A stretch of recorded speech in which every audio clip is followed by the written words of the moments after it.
Today, I'm going to be speaking about venous insufficiency in the Ehlers-Danlos Syndromes and Hypermobility Spectrum Disorders.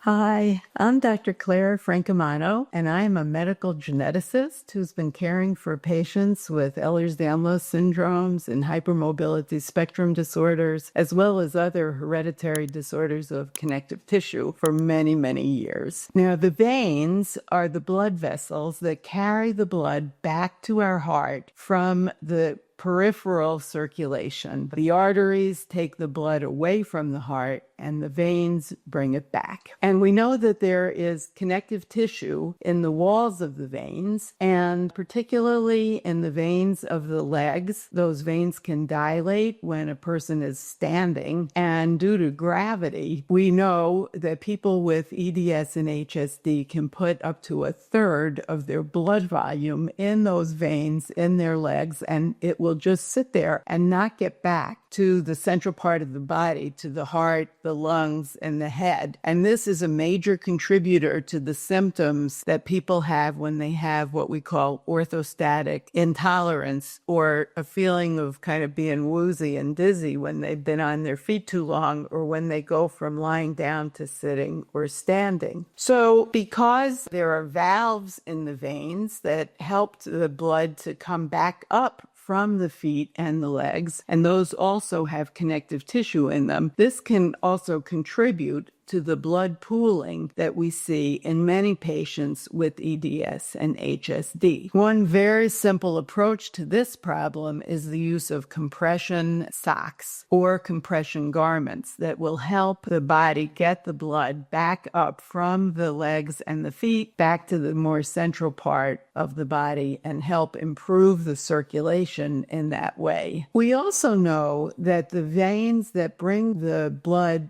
back to the heart from the head may be insufficient. And it's less clear exactly why this might be, because we know that gravity helps the blood kind of pool in the legs and the feet, but gravity should be helping us get the blood back from the head. So usually these are anatomic differences in the veins in the head and the neck that contribute to venous insufficiency and the veins not being able to bring that blood back to the heart and the lungs in the same way that it does in average people. So the symptoms that often present with this, we see the symptoms of increased pressure in the head. People will have headaches. They'll be very sensitive to changes in the barometric pressure with increased headaches and brain fog, kind of difficulty thinking when there are changes in the barometric pressure. If there is a suspicion of venous insufficiency coming from the head, that has to be assessed with something that we call a Venogram, or it's usually done with magnetic resonance imaging, MR Venogram, which will look at the ability of the veins to transport the blood from the head back to the central part of the body, to the chest. So if there is a suspicion about insufficiency of those veins in the head and the neck, referral to a vascular neurosurgeon might be warranted to see if there are any surgical interventions that may help with this. So this is a very brief overview of venous involvement in the Ehlers-Danlos Syndromes and Hypermobility Spectrum Disorders. If you're interested in learning more about postural orthostatic tachycardia syndrome and orthostatic intolerance, I suggest you take a look at my YouTube video on that topic. Thanks for being with me today, and I wish you the very best on your journey.